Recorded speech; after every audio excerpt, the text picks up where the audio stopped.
Hello everyone and welcome to only IAS. स्वागत है आपका 10 अप्रैल 2021 की प्रीलिम्स बूस्टर न्यूज़ डिस्कशन में। आज का पहला इंपॉर्टेंट आर्टिकल बात करता है ऑक्सीजन एनरिचमेंट यूनिट के बारे में। जैसे जैसे कोविड फैल रहा है तो हॉस्पिटल्स में काफ़ी ज़्यादा ज़रूरत है ऑक्सीजन सिलेंडर्स की और अक्सर ऑक्सीजन की कमी रह जाती है। इसी की पूर्ति के लिए ये डिवाइस बनाया गया है। ये डिवाइस इंडिया में बना है और जिस ऑर्गेनाइजेशन ने बनाया है उसका नाम है central mechanical engineering research institute.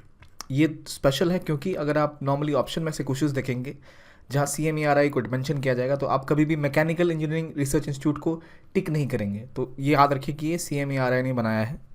काफ़ी न्यूज़ में रहा है। और क्यों न्यूज़ में रहा है? क्योंकि ये जो यूनिट बनी है, ये डिवाइस है जो कि आसपास की हवा से जो ऑक्सीजन है उसको जमा करता है और नाइट्रोजन को उसमें से घटाता है। मतलब हमारे आसपास जो एयर है, जो एम्बियंट एयर हमारे पास रहती है, वो उसमें अलग अलग फॉर्म की ऑक्सीजन रहता है जिसमें नाइट्रोजन की मात्रा ऑलमोस्ट 70% तक रहती है, राइट। तो ये जो डिवाइस है ये ऑक्सीजन को निकाल देता है उसमें से, एम्बियंट एयर में से। तो इससे क्या होता है कि अगर किसी को ऑक्सीजन की ज़रूरत है तो उसकी तत्कालिक पूर्ति हो सकती है। तो एक बहुत इंपॉर्टेंट डिवाइस है और क्योंकि इंडिया में खुद से बना है तो काफ़ी इजीली एक्सेसिबल भी हो सकता है। इसका प्रोटोटाइप बना और पुणे में इसका टेस्ट भी किया जा रहा है। तो ये कहाँ कहाँ इस्तेमाल किया जा सकता है? ये जहाँ जहाँ चाहे वो रिमोट प्लेसेस हैं, होम्स हैं या हॉस्पिटल लाइक फैसिलिटीज़ में इस्तेमाल किया जा सकता है। यहाँ तक कि किसी को अगर स्लीप एपनिया है, स्लीप एपनिया में क्या होती है कि आपको सोते सोते कभी कभी सांस आपकी थोड़ी देर के लिए रुक जाती है। ऐसी प्रॉब्लम होती है लोगों को, उसे एपनिया कहते हैं। उसके सॉल्यूशन में भी काम आ सकता है। कोई एपनिया से ग्रसित मरीज है तो वो इस डिवाइस का इस्तेमाल कर सकता है। इसके बाद ये जो डेवलप किया गया है इसके बारे में थोड़ा और जान लेते हैं कि ये इंडिजिनस है, कैसे काम करता है। जो प्रिंसिपल है जिस पर ये काम कर रहा है वो प्रिंसिपल है प्रेशर स्विंग एड्जॉर्प्शन का। अब देखिए, एड्जॉर्प्शन अगर आपने साइंस बैकग्राउंड से है तो आपको पता होगा एड्जॉर्प्शन क्या होता है, पर नॉर्मली यूपीएससी से क्वेश्चन नहीं पूछती। तो हमें बस इतना पता होना चाहिए अच्छा कर क्या रही है ये। तो ये जीरो कॉलम का इस्तेमाल करके जो इसके डिवाइस में लगा रहता है उससे नाइट्रोजन को एयर से कम कर रही है और ऑक्सीजन को कंसनट्रेट कर रही है। ज़्यादा ऑक्सीजन हवा में मात्रा उसकी ज़्यादा हो जाएगी जो एक पेशेंट को दिया जाएगा। तो इसके फ़ायदे क्या होंगे? ये लगभग 30 लीटर पर मिनट ऑक्सीजन एनरिच्ड एयर दे सकती है, हॉस्पिटल को सुविधा प्रोवाइड करा सकती है, जो कि अभी ऑलरेडी जूझ रहे हैं किस समस्या से कि उनके पास ऐसे यूनिट्स नहीं हैं, ऑक्सीजन सिलेंडर्स नहीं हैं। तो ये यूनिट्स हैं, ये लगभग 8,000 फुट तक काम कर सकता है और यहाँ तक कि 14,000 फुट सी लेवल से ऊपर तक काम कर सकते हैं। तो जैसे ही आप सोचेंगे कि 14,000 फीट की ऊंचाई तक ये काम कर सकेंगे, इसका मतलब हाई एल्टीट्यूड में जहाँ इनकी ज़रूरत होगी वहाँ भी ये काम में ले आ सकते हैं। और कहाँ इंडिया में हाई एल्टीट्यूड है सबसे ज़्यादा? इंडिया के बैटल फील्ड्स, लद्दाख, सियाचिन। तो इंडिया के आर्म फोर्सेस में भी, बैटल फील्ड में भी इसका इस्तेमाल किया जा सकता है। इसके अलावा ये हाई फ्लो ऑक्सीजन थेरेपी में भी काम आ सकते हैं, जैसे कोविड पेशेंट को ज़रूरत है तो जहाँ भी रेस्पिरेटरी प्रॉब्लम्स इनको आ रही है वहाँ पर ये काम कर सकता है। और ऑक्सीजन जो ये हाई फ्लो ऑक्सीजन थेरेपी बनाई जाती है ताकि कोविड मरीजों का इलाज किया जा सके, ट्रीटमेंट में मैनेज किया जा सके। इलाज तो इसके थ्रू नहीं होता है, लेकिन जो मैनेजमेंट की बात आती है वहाँ रेस्पिरेटरी सपोर्ट देती है। जो कंप्रेस एयर उनके आसपास होती है इस थेरेपी में, जो ऑक्सीजन होता है कंप्रेस एयर का, उसको हाइयर रेट में फ्लो किया जाता है ताकि जो आपको कमी है वो पूर्ति हो जाए आपके शरीर की। तो ये बेसिक कहानी है ऑक्सीजन एनरिचमेंट यूनिट की। जो बॉडीज़ को बना रही थी मैंने बताया CMERI यानी central mechanical engineering research institute. ये CSIR के अंदर ही काम करती है। CSIR एक अपेक्स बॉडी है साइंटिफिक और इंडस्ट्रियल रिसर्च के लिए, जो कि काफ़ी न्यूज़ में रहती है। तो CSIR के इनिशिएटिव्स आपको याद होने चाहिए। तो CMIR इसकी रिसर्च एंड डेवलपमेंट इंस्टीट्यूट है। किसका? CSIR का। कौन सा? CMERI। तो ये आपको याद रहना चाहिए। अगला, और आई होप ये लोकेटेड कहाँ है? वेस्ट बंगाल में। ये बात हो गई ऑक्सीजन मैनेजमेंट यूनिट की और बढ़ते हैं अगले इंपॉर्टेंट आर्टिकल की तरफ जो बात करता है महेंद्रगिरी बायोस्फीयर रिजर्व के बारे में। महेंद्रगिरी बायोस्फीयर रिजर्व असल में उड़ीसा में है और उड़ीसा में ऑलरेडी एक बायोस्फीयर रिजर्व है। तो वहाँ दूसरे बायोस्फीयर रिजर्व्स की बात चल रही है महेंद्रगिरी के पास, जो कि जहाँ पे बहुत ज़्यादा बायोडाइवर्सिटी है। कुछ इंपॉर्टेंट चीज़ें यहाँ हैं कि ये जो एरिया है जिसकी बात की जा रही है वो लगभग किन डिस्ट्रिक्ट्स में है? तो गजपति और गंजम डिस्ट्रिक्ट में है, जो कि ईस्टर्न घाट के पास है। और ये जो रीजन है वो एक तरह का ट्रांजिशन जोन बनाता है हिमालयन रीजन और सदर्न इंडिया के बीच में। यानी ट्रांजिशन जोन क्या होता है कि एक तो जैसे कोई हिमालय का पर्वत है, ठीक है, यहाँ हिमालय पर्वत श्रृंखला है, इस यहाँ पर काफ़ी ज़्यादा फ्लोरा एंड फोना है। कुछ ऐसे हिमालयन लेपर्ड हैं या फिर क्लाउडेड लेपर्ड रह रहे हैं जो हिमालयन इलाकों में पाए जाते हैं।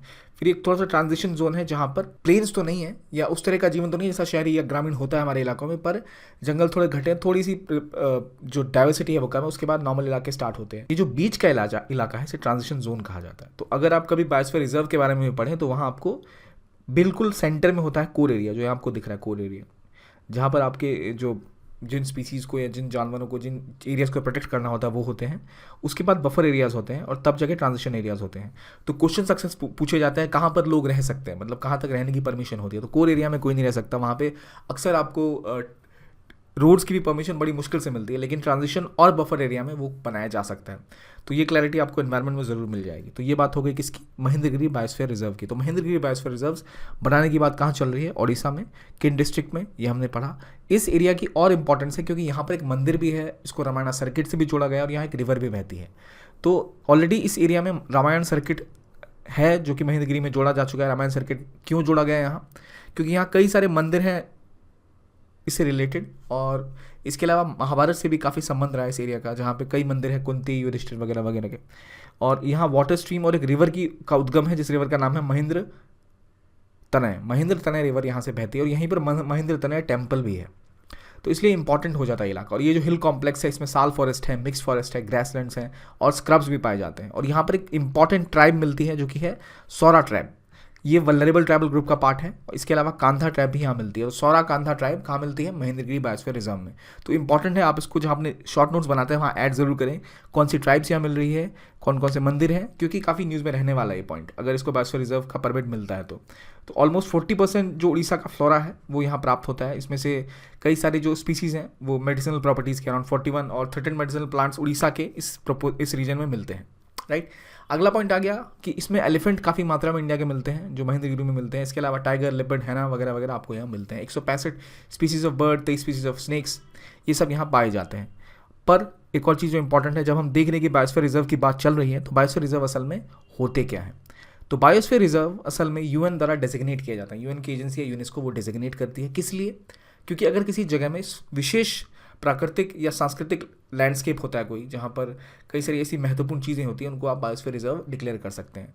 तो बायोस्फीयर रिजर्व का काम क्या होता है, बायोस्फीयर रिजर्व फॉर्म किया जाता है ताकि कहीं पर जो नेचुरल डेवलपमेंट किसी जगह की हो रही है, कि वहाँ रोड बन रहे हैं, सड़कें बन रही है, तो वो जो एक इकोनॉमिक सोशल डेवलपमेंट होती है, वो डेवलपमेंट ऐसा ना करे कि वहाँ की जो कल्चरल वैल्यू है उसी को खत्म कर दे। तो एक बैलेंस बनाने के लिए कि नेचर को भी प्रिजर्व करेंगे, सोशल इकोनॉमिक डेवलपमेंट का भी ध्यान रखेंगे, उसमें बैलेंस बनाने का काम करती है। जब आप किसी को बायोस्फीयर रिजर्व का दर्जा देते हैं तो वहाँ प्रिजर्वेशन इंपॉर्टेंट हो जाती है, नहीं तो प्रिजर्वेशन खो जाती है, चीज़ों की नहीं हो पाती। तो बायोस्फीयर रिजर्व का जो कॉन्सेप्ट है ये लॉन्च किया गया था 1971 में यूनेस्को की man and biosphere reserve programme के अंतर्गत। और जो क्राइटेरिया है कि कैसे किसी चीज़ को एक बायोस्फीयर रिजर्व माना जा सकता है, तो उसके लिए ये आपके क्राइटेरियाज हैं कि जो साइट है उसके अंदर खास बात है कि वो साइट प्रोटेक्टेड होनी चाहिए और नेचर कंजर्वेशन का एक कोर एरिया होना चाहिए। जैसे हमने पढ़ा कि कोर एरिया क्या होता है, जो बिल्कुल सेंटर पीस होता है जहाँ पर आपकी कंजर्वेशन ज़्यादा की जा सकती है। और ये एक बायोजियोग्राफिक यूनिट होना चाहिए और इसमें वायबल पॉपुलेशन भी होनी चाहिए कई लेवल्स पे। अगर किसी जगह पॉपुलेशन है ही नहीं तो आप उसको क्यों फिर बायोस्फीयर रिजर्व बनाएंगे। और इसके अलावा लोकल कम्युनिटीज़ का इन्वॉल्वमेंट होता है इसमें और उनकी नॉलेज का भी इस्तेमाल इसकी प्रिजर्वेशन में किया जाता है। और जो ट्रेडिशनल ट्राइबल या रूरल मोड्स ऑफ लिविंग होते हैं उनका उस एरिया को भी आप एक रिजर्व के रूप में बना सकते हैं। अगर कहीं पर ऐसी कोई चीज़ का ट्रेडिशन का फॉलो किया जाता है जो विशेष है, अब एग्जांपल के रूप में अगर मेघालय के हम देखें, जो वहाँ रूट ब्रिज होते हैं, इस तरह की चीज़ें अगर कहीं पर हैं तो उनको भी इस तरह की बायोस्फीयर रिजर्व्स के लिए ट्रैक किया जा सकता है। तो ये कहानी है किस चीज़ की, व्हाट आर बायोस्फीयर रिजर्व्स, कौन से की बात चल रही है, कहाँ वो सिचुएटेड है, क्यों, क्या इंपॉर्टेंट उस लोकेशन की, हमने सब कवर किया। एक बार देखते हैं इंपॉर्टेंट बायोस्फीयर रिजर्व्स इंडिया में कौन कौन से हैं। तो आपको दिख रहे हैं, यहाँ कोल डेजर्ट है, नंदा देवी है, कई सारे बायोस्फीयर रिजर्व्स हैं। ये आपको याद रहना चाहिए कि पंचमढ़ी कहाँ पर है, कंचनजंगा कहाँ पर है, नौकरी किस इलाके में है। नॉर्थ ईस्ट को लेकर तो पहली क्लैरिटी आपको होनी चाहिए। अक्सर लोग यहाँ कन्फ्यूज हो जाते हैं कि नौकरी कहाँ पर है, नागालैंड में है या मेघालय में है, मानस और दिब्रू शिकोवा या दिबांग कहाँ पर है। ये सभी चीज़ें आपको एक लिस्ट के थ्रू याद कर लेनी चाहिए। इसके बाद बढ़ते हैं अगले आर्टिकल पे जो बात करता है अफ्रीकन स्वाइन फीवर के बारे में। अफ्रीकन स्वाइन फीवर ने लगभग 276 डोमेस्टिक पिग्स को मिजोरम में अपना शिकार बनाया है। तो ये है क्या, ये असल में एक बहुत ही ज़्यादा कंटेजियस यानी फैलने वाली और फेटल डिजीज़ है जिससे मृत्यु हो जाती है जानवरों की। तो इसकी वजह से क्या होता है कि हेमरेज हो जाता है, उनको दिमागी बुखार होता है डोमेस्टिक और वाइल्ड पिग को, और उनकी मौत हो जाती है। तो ये अफ्रीका में 1920s में पाया गया था। और किसकी वजह से फैलता है ये, तो डीएनए वायरस ऑफ अफसरविरिदाई फैमिली के द्वारा ये फैलता है। तो एस्फरविरिदाई फैमिली का नाम आपको याद होना चाहिए क्योंकि अक्सर कई ऐसे आजकल बीमारियां फैल रही हैं, स्वाइन फ्लू हो गया या बर्ड फ्लू हो गया, ऐसे क्वेश्चंस आते रहे हैं, तो आपको ये याद रहना चाहिए। इसका ट्रांसमिशन कैसे होता है, डायरेक्ट कॉन्टैक्ट के साथ, डोमेस्टिक पिग्स अगर किसी को है वो किसी और पिग के कॉन्टैक्ट में आ गया, या फिर अगर उसने कुछ कंटेंजियस या फिर कोई ऐसा इन्फेक्टेड खाना खा लिया, या फिर कोई मटेरियल ऐसा है जो जो जो गार्बेज वगैरह है जो उसके संपर्क में आ गया, तो भी किसी पिग को या सुअर को ये बीमारी हो सकती है। इसमें ह्यूमन थ्रेट बिल्कुल नहीं है, इंसानों को नहीं फैलता, ये केवल एनिमल्स टू एनिमल फैलता है। और इसकी मोर्टेलिटी रेट ऑलमोस्ट 100% है, यानी हुआ तो उस बेचारे जानवर की जान गई, क्योंकि इसका कोई इलाज नहीं है। तो फूड FAO जो है, FAO ने इसको highly potential for trans boundary spread का दर्जा दिया है कि एक देश से दूसरे देश फैलने की बहुत ज़्यादा आशंका है इसकी, क्योंकि देखिए आप इनडायरेक्टली भी फैल रहा है। तो इसीलिए जो पॉक खाने वाले लोग हैं उनके लिए बहुत महत्वपूर्ण होता है ये, और नॉर्थ ईस्ट में खाया जाता है पॉक काफ़ी मात्रा में। तो ये एक फूड सिक्योरिटी की समस्या आगे उत्पन्न कर सकता है कई देशों के लिए भी और भारत के लिए भी। तो इसलिए इन जानवरों को बचाना बहुत आवश्यक है इससे। तो अफ्रीकन स्वाइन फीवर के बारे में एक बॉडी का नाम भी बहुत चर्चा में रहा है, वो world organisation for animal health. ये एक इंटर गवर्नमेंटल ऑर्गेनाइजेशन है जो 1924 में बनाई गई थी। किस लिए? एनिमल हेल्थ को बढ़ावा देने के लिए। 2018 में इसमें 182 मेंबर कंट्रीज़ हैं और इंडिया उनमें से एक मेंबर है इसका। और हेडक्वार्टर्स का कहाँ है? तो पेरिस में, यानी जो कि फ्रांस में है। और ये एक रेफरेंस ऑर्गेनाइजेशन भी है WTO की, राइट, जो उनको डेटा वगैरह प्रोवाइड कर सकती है अगर ज़रूरत पड़े तो। ये कहानी होगी किसकी? World organisation for animal health की। इसके बाद एक सार्थक की बात आती है कि जो department of school education and literacy है, उसने एक प्लान बनाया है सार्थक, ताकि जो इंडिया की नेशनल एजुकेशन पॉलिसी नई लॉन्च हुई है उसके गोल्स और ऑब्जेक्टिव को पूरा किया जा सके, उसके उद्देश्यों की पूर्ति के लिए इसको बनाया गया। तो सार्थक है क्या? सार्थक का फुल फॉर्म वैसे है student and teachers holistic advancement through quality education. तो नाम से ही क्लियर है, विद्यार्थियों और शिक्षकों का एक विकास होगा क्वालिटी एजुकेशन के थ्रू। तो इसका जो काम है प्रमुख रूप से वो नेशनल एजुकेशन पूर्ति में जो टास्क दिए हुए हैं उसको पूरा करना। करेगा क्या ये सार्थक? ये एक ऐसा करिकुलम है जो कि पूरी तरह से डेवलपमेंट की बात करता है, स्टूडेंट्स और टीचर्स दोनों को। स्पेशल फोकस कहाँ है? प्राइमरी और सेकेंडरी लेवल पे। तो ये करेगा क्या? ये सेफ, सिक्योर, इंक्लूसिव और कंड्यूसिव लर्निंग एनवायरनमेंट बनाने की बात करता है students as well as teachers के लिए। प्रमुख फोकस एरिया इसका क्या है? तो ये है कि एक्टिविटीज़ कुछ इस तरह की जाए जहाँ पे गोल्स हो, आउटकम्स हो और टाइम फ्रेम मेंशन्ड होगी। अगर कोई क्लासेस में कुछ विशेष कार्य किया जाता है, चार्टिंग की जाती है या प्रोजेक्ट्स दिए जाते हैं या जो भी तरह के टास्क करते हैं, उन सभी को प्रॉपर तरीके से क्या उनका आउटकम हो रहा है, क्या उनका गोल है, कितने टाइम फ्रेम में होना चाहिए, इन सबको क्लियरली मेंशन किया जाएगा एक बेहतर मैनर के साथ। तो जो आउटकम इसमें उम्मीद की जा रही है कि एक ऐसा करिकुलम का रिफॉर्म किया जाएगा ताकि जो नेशनल और स्टेट करिकुलम है स्कूल एजुकेशन में पूरी तरह अर्ली एजुकेशन और चाइल्डहुड केयर के ऊपर फोकस कर पाएँ। यानी अर्ली एजुकेशन, छोटे बच्चे अगर हैं प्राइमरी स्कूल्स के, तो उनको अगर ग्रो करना है तो उनको एक हर एक डायमेंशन से उनको एजुकेशन मिलना चाहिए, केवल किताबी ज्ञान ही नहीं मिलना चाहिए। तो ये बात करता है कि इसकी कोशिश होगी कि भाई तभी तो ज्ञान बढ़ेगा जब स्कूल बच्चे आएंगे। तो एनरोलमेंट रेशियो बढ़ाने पे बहुत फोकस है कि उनकी एनरोलमेंट रेशियो बढ़ाई जाए हर लेवल पे। और ड्रॉप आउट्स जो होते हैं इंडिया में, बच्चे स्कूल छोड़ देते हैं किन्हीं कारणों से, चाहे वो गरीबी हो या कोई और कारण हो, उसको भी रोका जाए और आउट ऑफ स्कूल चिल्ड्रन को स्कूल में लाया जाए, मतलब एनरोलमेंट रेशियो बढ़ाया जाए और ड्रॉप रेट घटाई जाए। सार्थक करेगा क्या? तो अर्ली चाइल्डहुड केयर और एजुकेशन के ऊपर फोकस करेगा। Universal acquisition of foundational literacy, यानी 3rd क्लास तक के बच्चों को न्यूमरेसी की पूरी जानकारी होनी चाहिए और जो बेसिक फाउंडेशन लिटरेसी होती है, शुरुआती स्तर पे जो साक्षरता दर होनी चाहिए, जो उनको पता होना चाहिए कैसे पढ़ना है किसी भाषा को, वो समझ होनी चाहिए। इसके अलावा वोकेशनल एजुकेशन पे भी फोकस होगा। स्पोर्ट्स, आर्ट्स, सिटीजनशिप के बारे में बताना, एनवायरनमेंट के बारे में अवेयर करना, कंजर्वेशन को पढ़ाना, ये सब करिकुलम का हिस्सा होगा। तो फोकस होगा किस पे? एक्सपेरिमेंटल लर्निंग पे। अगर कोई खुद से एक्सपेरिमेंट करके सीखता है तो वो बच्चा उसे काफ़ी देर तक याद रख पाता है। यही सार्थक का प्रमुख गोल है। इससे होगा क्या? इससे टीचर एजुकेशन प्रोग्राम की क्वालिटी बढ़ेगी, क्योंकि उन्हें भी एक करिकुलम दिया जाएगा ताकि टीचर कैसे अपने आप को अवेयर कर पाए, क्या क्या एरियाज उनको कवर कराने चाहिए। तो ओवरऑल होलिस्टिक डेवलपमेंट की बात की गई है।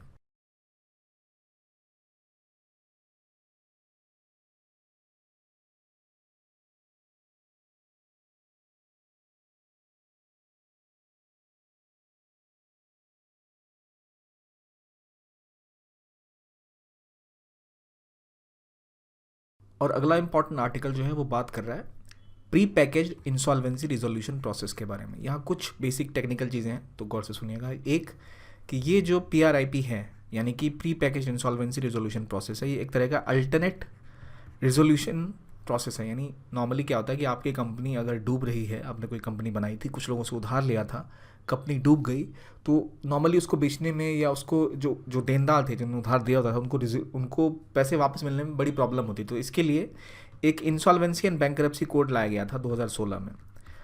उसके तहत एक प्रोसेस होता है जिसके तहत आप अपने आप को दिवालिया घोषित कर सकते हैं कंपनी को, और फिर कंपनी के जो क्रेडिटर्स हैं जिन्होंने आपको उधार दिया है, या तो वो कंपनी को बेच के या किसी नए इन्वेस्टर को दे के अपने पैसे की पूर्ति कर सकते हैं। अलग अलग सेटअप होते हैं जिसके तहत ये काम करता है। तो नॉर्मली जो प्रोसेस हुआ करता था वो प्रोसेस होता था CIRP, यानी कि कॉर्पोरेट इंसॉल्वेंसी रिजोल्यूशन प्रोसेस। इस प्रोसेस के तहत कुछ समय सीमा हुआ करती थी जिसमें आप एक जो इंडिया की लॉ ट्राइब्यूनल है उसके पास, नेशनल कंपनी लॉ ट्राइब्यूनल, उसके पास जाएंगे, एक प्लान सबमिट करेंगे, वो कहेंगे हाँ ठीक है ये प्लान सही है, अपनी कंपनी को आप अब रिजोल्यूशन कर सकते हो, इसको या तो बेच दो या रीस्ट्रक्चर कर दो। ये नॉर्मली होता था। तो अब जब कोविड आया है, छोटी कंपनियों के साथ बहुत सारा प्रॉब्लम आ चुकी है, उधार जो उन्होंने ले रखा है चुका नहीं पा रहे, तो इंसॉल्वेंसी के प्रॉब्लम को सॉल्व करने के लिए, जो उसका प्रोसेस लंबा चौड़ा है उसको कम करने के लिए कोशिश की गई ये अमेंडमेंट के साथ। तो ये जो नया ऑर्डिनेंस आया है जिसने कि जो IBC है 2016 का उसमें चेंज किया है, वो क्या बात करता है उसके बारे में बात करते हैं। इसमें एक टर्म है प्री पैकेज इंसॉल्वेंसी रिजोल्यूशन। ये किसके लिए है? पहली बात MSME जिनका जो रिजोल्यूशन का अमाउंट है वो 10 लाख से 1 करोड़ के बीच का है, उसके लिए है ये, राइट। तो करता क्या है ये pre pack insolvency resolution? Normally क्या होता था, आप अगर आपकी कंपनी है डूब गई है तो आपको अगर अपने आप को दिवालिया घोषित करना है या जो क्रेडिटर्स उनको पैसे वापस करने हैं, तो वो जो प्रोसेस होता था कि चलिए एक नए आदमी को बेच देते हैं, कोई नया इन्वेस्टर ले आते हैं, उस प्रोसेस के लिए आप जो सिस्टम फॉलो करते थे वो होता था कॉर्पोरेट इंसॉल्वेंसी रिजोल्यूशन प्रोसेस, जिसका मैंने जिक्र पहले भी किया, CIRP।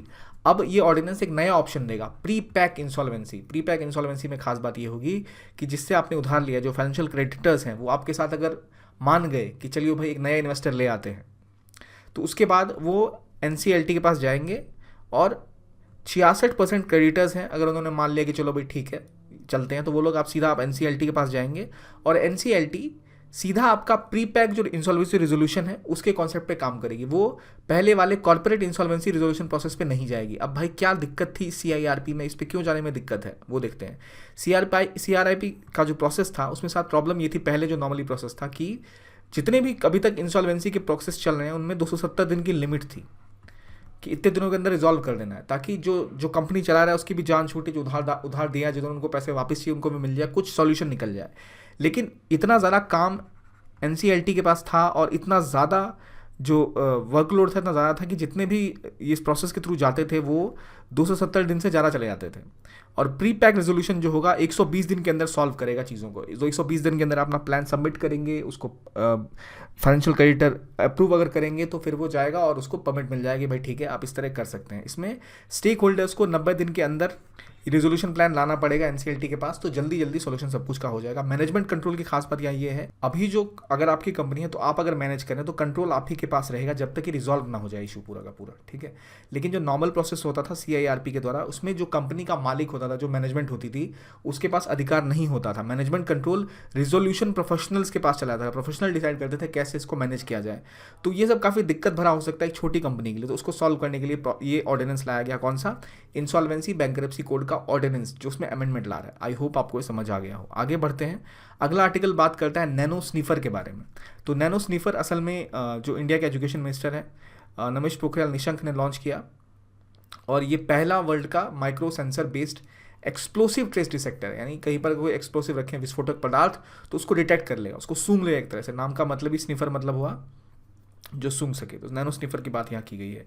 खास बात यह है कि नैनो स्नीफर 10 सेकंड के अंदर डिटेक्ट करता है एक्सप्लोसिव को, और मिलिट्री कन्वेंशनल होममेड जो एक्सप्लोसिव्स हैं जो केमिकल से बनाए जाते हैं उनको भी ये पहचान लेगा। ये विजिबल और ऑडिबल अलर्ट्स देता है कि भाई अगर ये रंग जला या आवाज़ आई मतलब इसका मतलब खतरा है। 100% मेड इन इंडिया है और काफ़ी अफोर्डेबल है। तो इंडिया की जो डिपेंडेंस है इंपोर्टेड एक्सप्लोसिव डिवाइस डिटेक्टर से मुक्ति मिल जाएगी। पुलिस हो या फिर जो फौजी हैं, जो आर्मी है, वो इसका इस्तेमाल कर सकती है। तो खास बात यह है कि ये डेवलप कहाँ किया गया है, तो IIT बॉम्बे में एक इंक्यूबेटेड स्टार्टअप है और इसको मार्केट कर रहे हैं विहंत टेक्नोलॉजीज़, जो कि IIT दिल्ली के पहले इंक्यूबेटेड स्टार्ट क्रिटिकल सॉल्यूशंस का ही एक स्पिन ऑफ है। उतना काम नहीं समझना कौन इसको डेवलप करा, अपने याद रखिए IITB, राइट, IIT बॉम्बे। तो ये आपको याद रखना है नैनो स्नीफर क्या है, किस काम करता है और कहाँ बन रहा है, और इंडिया में है तो मेड इन इंडिया ऑब्वियसली। अगला important article copyright amendment rule 2021 के बारे में बात करता है। इंडिया में जो कॉपीराइट को लेकर चीज़ें हैं वो काम करती हैं दो चीज़ों पे, कॉपीराइट एक्ट 1957 और कॉपीराइट रूल्स 2013। उसके अलावा कोई ज़्यादा चेंजेस कॉपीराइट पे किए नहीं गए। तो अब एक नया नोटिफिकेशन आया है जिसके तहत रूल्स में कुछ बदलाव किए गए हैं। इसमें इन्होंने इलेक्ट्रॉनिक मीन्स का सहारा लिया है कि अब इलेक्ट्रॉनिकली जो कम्युनिकेशन होगी कॉपीराइट ऑफिस की वो काम करेगी, ताकि अभी तक पेपर भरते थे, फॉर्म जमा होता था, अपनी पेपर को सबमिट करोगे तब कॉपीराइट आपको मिलेगा उसके ऊपर, कि कोई और उसका इस्तेमाल नहीं कर सकता। ये कॉपीराइट लेने के लिए अभी तक कागजी सिस्टम फॉलो होता था, अब जाके डिजिटल एरा में अभी गवर्नमेंट को होश आया है और गवर्नमेंट ने बोला है कि चलो भाई अब इलेक्ट्रॉनिक मीन्स का सहारा लेते हैं। और ये जो अमेंडमेंट है, ये जो नए चेंजेस हैं, ये क्या करेंगे, ये बाकी चीज़ों को भी उसी हिसाब से बदलाव कर देंगे। मतलब अब आपको ऑफिशियल गैजेट में उसको पब्लिश नहीं करना पड़ेगा जो आपने कॉपीराइटेड मटेरियल है। आप बस ऑफिशियल गैजेट की वेबसाइट पे अपना जो आर्टिकल है या जो भी चीज़ है जिस पे आपको कॉपीराइट चाहिए उनको भेज देंगे, उनकी वेबसाइट पे रहेगा, ज़रूरी नहीं कि वो छपे, राइट। और इसके अलावा एक एनुअल ट्रांसपेरेंसी रिपोर्ट आएगी। जो कॉपीराइट सोसाइटीज़ होती हैं जो रजिस्टर करती हैं कॉपीराइट मटेरियल को, वो हर साल एक एनुअल ट्रांसपेरेंसी रिपोर्ट पब्लिक करेगी जिसमें मेंशन होगा सब चीज़ों के बारे में। कुछ वर्ड्स को, जो बोर्ड्स हैं उनको मर्ज किया गया है, यानी कॉपीराइट रूल्स को लेके, फाइनेंस एक्ट को लेके जो बदलाव थे कि भाई उनको अब अपीलेट बोर्ड के साथ मर्ज कर दिया गया है। कॉपीराइट बोर्ड और अपीलेट बोर्ड अब मर्ज हो गए, यानी आपको अगर पहले जो अलग अलग जगहों पे आप अलग जगह अपील करेंगे, अलग जगह पहले फाइल करेंगे, जो प्रॉब्लम आ रही है उन सबसे मुक्ति और एक ही जगह रिजोल्यूशन मिल जाएगा। तो ये है कॉपीराइट अमेंडमेंट रूल्स की बात। इसके अलावा आप देख भी लेते हैं कि रजिस्ट्रेशन स्टार्ट कैसे होता है। मान लीजिए आपके पास कोई सॉफ्टवेयर है, उसको आपको रजिस्ट्रेशन कराना है या कुछ करना है, तो अब पहले क्या होता था, अब सब कुछ कागजी तरीके से होता था, जो प्रोसेस होता है इंडिया में काफ़ी समय लगता था। अब सब कुछ एक सॉफ्टवेयर के साथ होगा और काफ़ी कम समय में हो जाएगा। अब एप्लीकेंट पहले 10 या 10 पेज भी अपने सोर्स कोड के कॉपीराइट के लिए भेज सकता है, फाइल कर सकता है। अगर 20 पेज से कम का सोर्स कोड है, मान लीजिए 100 पेज की किताब है, तो आप पहले 10 पेज और आखिरी 10 पेज भी भेज सकते हैं कि भाई ये मेरा सोर्स कोड है, मुझे चाहिए इस पर कॉपीराइट। ये होता है इनिशियल टाइम के लिए। और इसके अलावा जो एप्लीकेशन का टाइम लाइन की जो लिमिट है अब 180 दिन है। 180 दिन में जो गवर्नमेंट है उसको और ज़्यादा कॉम्प्रिहेंसिवली आपकी एप्लीकेशन को पढ़ सकती है। अच्छा, ये आपने डेटा दिया, ये चीज़ आपको चाहिए, इसके ऊपर कॉपीराइट चाहिए, ये देखना पड़ेगा पब्लिक डोमेन में पहले से अवेलेबल तो नहीं है वो, या फ्री चीज़ के ऊपर आप कॉपीराइट तो नहीं ले रहे हैं। तो इन सब चीज़ों का ध्यान रखते हुए कॉपीराइट अमेंडमेंट एक्ट में चेंजेस किए गए हैं। तो अगर कोई स्टेटमेंट यूपीएससी प्रीलिम्स में से आता है तो आप इसको छांट सकते हैं इस हिसाब से। तो देखते हैं आपने कितना याद रखा इस टॉपिक को अभी तक। ऑक्सीजन एनरिचमेंट डिसाइड जो डिवाइस है वो ऑक्सीजन को कंसनट्रेट करते हैं, रिमूव करते हैं नाइट्रोजन को, ताकि ऑक्सीजन एनरिच्ड एयर मिल सके। Mahendragiri biosphere reserve West Bengal में है। African swine fever large DNA virus of Asfarviridae family के द्वारा फैलता है। Pre pack insolvency resolution, copyright societies को अब एक ट्रांसपेरेंसी रिपोर्ट हर एक 5 साल पर जारी करनी पड़ेगी। नैनो स्निफर एक नेटवर्क ट्रैफिक को एनालाइज करने वाला सॉफ्टवेयर है। इनमें से कितने सही हैं, कितने गलत हैं, ट्रू फॉल्स बताइए मुझे। आई होप आपने सारे सही किए होंगे। तो आज के लिए इतना ही। देखने के लिए बहुत बहुत धन्यवाद। Thank you very much and have a nice day.